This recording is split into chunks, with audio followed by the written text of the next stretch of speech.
There we are, Culture Club and More Than Silence, which is certainly something you're not going to have for the next 20 minutes because he's in here. I haven't seen him for so long, actually, and that's probably because he's been penning his latest book, which is called Live from the London Palladium, the world's most famous theatre in the words of stars who have played there. He is the wonderful Neil Sean. Oh, Joe, you give me such a lovely build. It's lovely, actually, to see you. You don't age, though. This is the blimey, I look such a mess. He's just said to my producer, Lisa, he said, we need a photograph after this. Look at, this is dress down day, isn't it? It's appalling. So I look dreadful today. But we all went out on our Christmas thrash last night to Julie's. Lisa was a bit wobbly. She's a bit wobbly. She's just packing the carbs at the moment, actually, eating a club sandwich. So I mean, we've all worked together for years, haven't we, when you think about it? Yes. And she hasn't aged either. No, I mean, she hasn't. I could have smacked her when she came to the door, though. You look fabulous. She looks, and last night she was in full red lipstick, which I think always sets a girl off nicely. Now, I watch your career with fascination because the days, I'm going to say this and you'll go, oh, please don't go back here.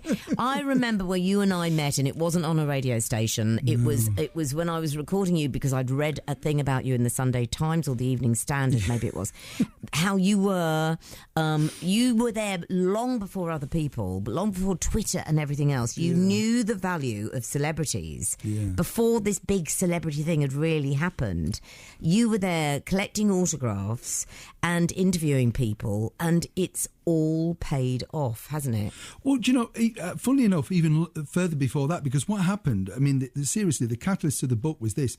When I was very young, my dad, as you know, was in show business, and so was my mum, and he'd be doing summer seasons with people, and Dad got me one of those, I don't know how to describe it now, but you remember those cassette recorders where you had the keys and there was a red button and all of that? Yes. And there was a little microphone, and because I wanted to be an interviewer at that point, I used to interview people like Larry Grayson, Tommy Cooper, Les Dawson in their dressing rooms, and these cassettes literally have remained back in Yorkshire for years. But when I was listening to them, Joe, I was thinking these blokes, these legends, and these women as well, were really spilling their careers because you're a kid. And they're thinking he won't understand this. It'll never end up anywhere. Yeah, where does this go? And it was really, the Larry Grayson one was really revealing because he told this fabulous story, which, you know, when you think about it now, apparently Frankie Howard loathed the fact that he got the Generation Game so much. He was also up for the role. Right. When Bruce had given in. So Frankie, and I think this is the sort of thing I do, Frankie for 6 weeks solid sat in the front row of the Bush TV Centre, the theatre down in Shepherd's Bush, and sort of, you know, tried to put him off. And you would. Can you imagine looking down and Frankie Howard's on the front row? Wow. How interesting. Gosh, you've made me think. I mean, well done you for saving all those cassettes, because I remember when I was working for the BBC in Brighton, I was interviewing loads of people on quarter inch, and I've not saved any of them stupidly because I didn't realise the value of these people. Looking in your book, these people, many of them are still alive, but a lot of them are not. And well done you to get those interviews and to keep them. There is one, because I saw him on the very final Alan Titchmarsh show, and that is Des O'Connor. Who is in what an amazing man. My dog nearly knocked him over because he's quite fragile, and he was just laughing and making all these one-liner jokes about it, and still being really witty, still very warm, and reading an auto cue and everything, which I thought, I know that sounds patronising, but I just thought, you know, I can't see anything without these. And that generation are so sharp still. Do you remember when you interviewed him? Oh yeah, I mean, I've met him, you know, then again many times over the years, but we actually made an EPK. I've got some lovely boys who are all listening, and they listen every afternoon to you, Joe, down at Westminster Live, and we went out to film this EPK at the Playhouse Theatre in London when he was in Dreamboats, and he was, you know, Desi's around 80ish now, maybe a little bit older, but super sharp, knew exactly what we wanted. He was spot on. The young kids couldn't get it. You know, we got him in the bag pretty quickly. And when we did the interview, he knew exactly what we needed. He made jokes. But his story was brilliant, because I remember years and years ago, he was in a summer season in Great Yarmouth. And I just remember, I've got a lovely picture of me and him sat on a bench, and he bought me a stick of rock, and we just sort of sat there as, you know, because it sounds stupid now when you say this to people, but when your parents are in show business and you meet these famous people that, you know, remember, there's no Sky, there's no Twitter, all that thing. So these people are very famous, but they're your parents' friends. Yes. So it's not novel to me to be sat like... I remember sat with Tommy Trinder, who was a bit frightening, because he smoked these very strong cigarettes. Yes. And he always had the trilby and was a bit gruff, didn't like many people. But I liked him because when you're a kid, grumpy people appeal to you. Yes, yes. They don't play by the rules. Yeah, I don't like him. He's rubbish. I'm just surprised he's lasted this long, that sort of thing. And I remember thinking, what a legend he is. Whereas the ones that you think you're going to really like, the ones were slightly disappointing, I think, to me. Will you name any of them or not? Well, I mean, I still think her work's brilliant, and huge fan. But Victoria Wood, just very miserable. I would never want to interview her again. But that doesn't mean to say I don't like her work. She's the classic scenario of somebody who is brilliant at the job, but really the interaction and the thing is... Did you see her on Graham Norton, Neil? Because you could see he was having a real problem as well. Yeah, I pondered with her and then I thought, you know what, I've sat through 40 minutes. You're not going to do it again. And I love the fact that all of these people performed at the Palladium. And when you've gone after the 9:30 news, we're going to ask who our listeners have seen perform at the Palladium. But they are solo performers. And if you think of that theatre itself... And it is, and you say in the book, it is the most famous theatre in the world, isn't it? Yeah. Why is that? Because of its location, because of the design? Is it a Matcham theatre? Yeah, Frank Matcham designed it, and originally was a circus on that site. It wasn't what you think. I didn't know that. Incredible sort of history. And when Sunday Night at the London Palladium was big, at some point Val Parnell, who was it's hard to imagine, it was Simon Cowell and everybody rolled into one. He could make or break you. They were sort of debating whether to sell it off and turn it into a car park or office blocks because the site was more lucrative to these people. But the Palladium for me was, Dad had always said, if you can make it there, you've really made it, So I appeared for the first time there, about 20 odd years ago, and I've got this lovely picture, it's in the book, and I had to rehearse bowing to the royal box, and the picture's taken in the afternoon. But, you even then, rigid. And when you are standing in those wings, and they announce you, and I had to sing this song. I cannot tell you, talk about nature's laxative. I mean, so nerve-wracking. And they literally pushed me on.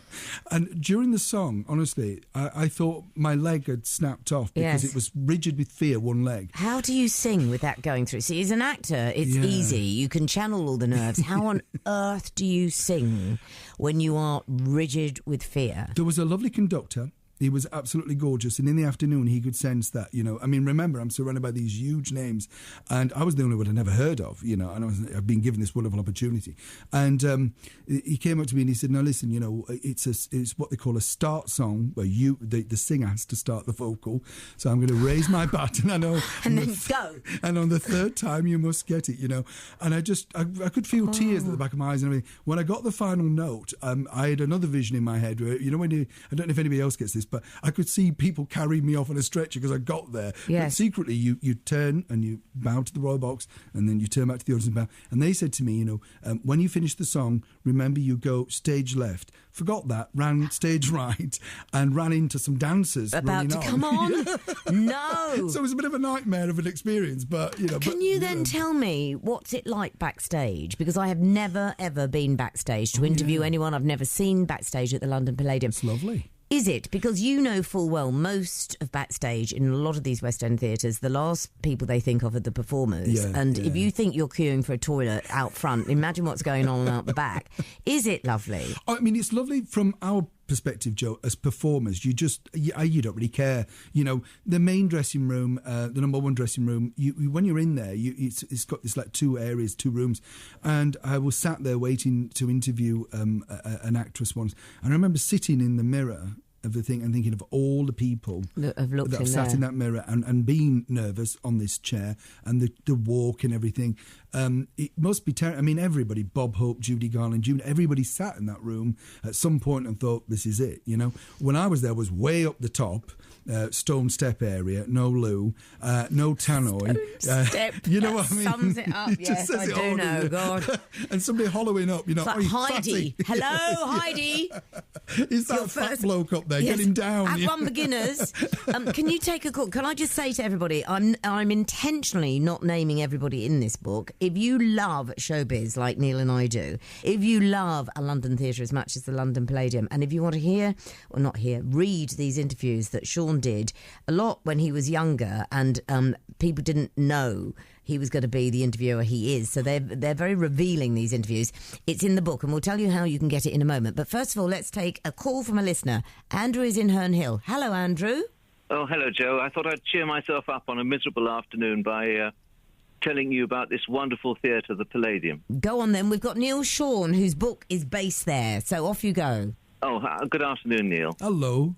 I think it's a great... I think what I like about it is just that there's nothing else in Argyle Street except the theatre, and it sort of gives that extra bit of romance to it. What do you mean there's nothing else in Argyle Street? There are all those restaurants, and I think there's whistles. You know, of significance. Oh, I see. No, I absolutely agree. Not that I'm trashing the pizzas, but you're absolutely right. I'm sorry to all the franchises, but as you say, yes, there is nothing of significance. No, I've seen a couple of comedians, Alexi Sale and Billy Connolly. Right. Do you remember them then? Oh, gosh, yes. Yeah. We're both nodding, yes. Did you ever go to... Did you, Andrew, and I'm going to ask Neil this, did you go round to the stage door, which is opposite the Liberties? Did you ever stand there for an autograph for anybody? No, I've never been that starstruck. I just like being out front and sort of seeing everyone who dresses up. It's a great tradition, isn't it? You dress up for the theatre. You don't dress up to go to dinner or something like that. No, I know. No, you're so right. Andrew, thank you so much for your call. Lovely. Alexi Sale and Billy Connolly. And yes, the entrance to the Palladium is fantastic. Yeah. Cats is going on there now, I think, isn't it? Yeah, it is. I mean, I think what's interesting is, you know, it was built really as a variety theatre. And when you think about it, I mean, the first time I went there would be probably, then again with my parents, probably early 70s, and I met Sammy Davis Jr. Well, I was sat in the stalls with Sammy Davis Jr., you know, and I didn't really realise who he was. I mean, you knew who he was. I don't sound stupid, but he was a very short guy, lovely, warm character, very sweet. So envy you meeting him. He's he was just nice, you know. And the same again, you know, I met Dean Martin, people like that. But you know, people say, well, why didn't you get a picture? It was a lot harder then to get a picture because you either had to have a very expensive Polaroid or those Instamatic ones. People didn't take pictures like they do now. No. It was almost, you had to really ask permission, do you mind? So people did autographs. So having these tapes, I literally would just whip it out and say to them like, oh, do you mind if we have a chat? And they'd launch into it without even... I've always believed that, Neil. Never ask permission, just do it. Don't you think? I wouldn't have a career if I'd have asked permission. No, that's very true. You also have Tony Bennett in here, don't you? Yeah. Now, you don't have to say this because I'll say it. I'm a bit more... Actually, I'm no more outspoken than you are at all. Why did I say that? I was so upset to see him with Lady Gaga on Strictly. I just thought, what are you doing? You know, I'm not a Gaga fan anyway. Yeah. You know, her stood next to this legend. Yeah. Why would he do that? Why is that to keep himself contemporary? But he doesn't need to, does he? I think, well, no, every artist needs to reinvent. They really do. And I think, I mean, it was interesting. I've interviewed Tony now quite a few times, 5 or 6 times. And the big interview we did was at the Dorchester about 4 or 5 years ago. And it was for a special for TV. Very nerve-wracking, as you say, because he's a legend. And they kept saying, you know, he's on his way. And, you know, your stomach's turning. Yes. And you think, you know, please come on board, you know, be nice. And he was a little bit frosty at the beginning, but by the end of it, we got this wonderful round of applause, and he was just everything you wanted him to be. And it was interesting because at the time, I think he'd done a duets album, the first duets. And I was sort of saying, you know, do you really know who these people are? Like, you know, let's be blunt. Yeah, good for you, yeah. Or actually, you say, oh, I'll tell you what, if you hook up with Bono, you might get these sales. And he was very honest. He said, you know, in the sort of 40s, he used to do a show very similar with Rosemary Clooney, aunt of George Clooney. And he said that they sang what you would describe now, Joe, as a covers version song. Okay. So they would just give him songs of everybody else famous, and he sang it. He said, you know, now the fact that people want to sing with me is still flattering. I know what you mean about Lady Gaga, but that's given him a record. He's 80-odd, and he's probably got a gold and silver album. So possibly, you know, he will look down at people like, not look down in that sense, but look down and think, Amy Winehouse, yeah, she's contemporary. She can do it. Let's try her. And actually, they blended very well. Yes. I mean, I think the problem probably most people have with Lady Gaga is she can sing, she is talented, and she can play the piano beautifully. But then she sort of comes out the door looking like something from, the Quatermass experiment. It was just, and so, the person, however massive they are in our minds, can't really compete against that, No. As you say, there's the vision as well as the did you myth. see Shirley Bassey at the World Variety this week? And I thought it was fabulous because you had Michael McIntyre croaking a few words at the end, and then, you had Bette Midler, fine, fabulous.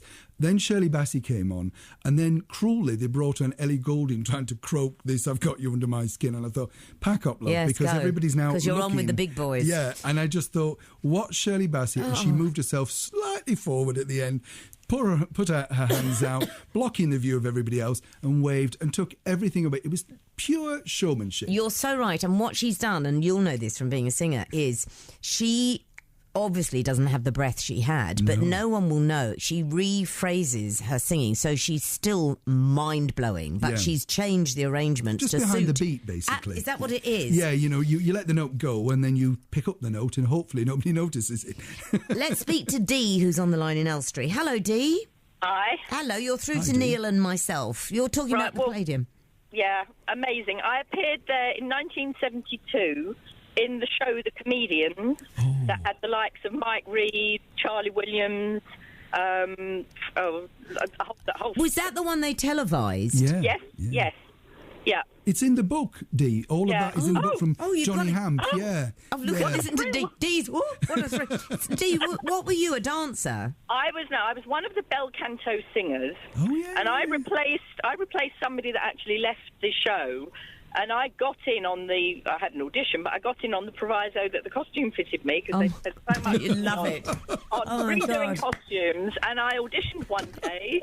I was rehearsing the next day, and I was in the show the day after that. And all I remember is walking through Dickens and Jones, which was then the store. Yes, now that was something in Argyle Street. That was total days. I didn't know what day it was. Oh, knowing that you'd got a job at the Palladium. Yeah, and then we left there and went on tour with it. And then in 1975, I was actually asked to go to a Royal Variety performance because I was given the honour, which it was in those days, I don't know if it still is, of selling programmes because I'd been fundraising for the Variety Artists Federation and Benevolent Fund, VABF, and that was also as big a thrill, really, going to as appearing there. And every time I go there now, because obviously I still love theatre and go as often as I can, it still is a thrill because, as far as I'm concerned, it's the greatest theatre in the world. Yeah. It's exactly what Neil says on the cover. You're so right. Lovely, Dee. Lovely. What a great story. And Dickens and Jones, you're so right. That was phenomenal to come out, and that's lovely gone. Makeup counter, Joe. You could do really your slap wonderful. and then go out the other do your slap, saying I'll think about it, and then just never go back. I used to go in for auditions, the day and pat down and do the whole thing, and you could see them all just stunned, as if like, oh, what's the bloke doing? He's thinking, have you got this eyeliner and a brown? And then you do the full makeup, leave, and then I'll think about it. I'll come back, and you go out with the cover. I love the fact you wrote this in the Langham, which is opposite. Yes, yeah. You and Oscar Wilde share the same hotel, but also. It is, I say this to you every time I meet you, why has nobody made a film about your life? Because this is, for most people who know Neil Sean, don't know that when he was on this radio station all the time and you were feeding loads of television series, you would then go off on the weekend with your case on wheels, go and perform and do a show, then come back to all the journalistic entertainment stuff. Your life is as interesting as anyone's in here, Neil. Seriously, it is. Do you know, it's lovely you say that, and I think, I really do think, you were saying about you been doing this for 20 odd years, and we both have. And to be in this job, whatever people say, is just wonderful. I mean, when I was coming in to just see you now, I bumped into the lovely Gabby Roslin and Flavia and Vincent, who were Dawn on Dusk, and we went to see the show, and it's lovely. And you come away thinking, wow, it's nice. They're going off to do their show. How nice must that be to be able to say you're doing that every night? And I think to keep going in any showbiz thing is the trick. I think for me, it's very nice that you say that. I kind of think to myself, we all do, I'm sure you do, you think, what's interesting about me? You see, know I've what I said mean? this to you. It's like- You have, and so many people in this building have said, why is no one making a documentary about you? Anyway, you're here to talk about the book, and we've run out of time. Where can people get hold of the book? All major bookstores and, of course, the ubiquitous Amazon, all through Amberley Books or Amberley Publishing. And it's under a tenner. I made it softback so it goes in your bag. And I hope everybody enjoys it. It's And been we've fun to only do. just literally hit. There's a wonderful, gorgeous Robbie Williams, loads of others that we haven't mentioned as well. Kylie. So, and Kylie, they're all in there. And his take, it isn't the saccharine, old, neat, cosy interviews that we're fed through so many print press. This is Neil Sean's interviews, which are wonderful. And it's Neil, by the way, spelled Neil, isn't it? Yeah, yes, absolutely. And Neil, thank you so much for coming. A Will you pleasure, send Jo. my love to your mother? I will. I'll do it And now. thank her for the lard. Sorry, there's a line from a play called This Happy Breed. Will you thank your mother for the lard, dear? Thank you. It's time for the news.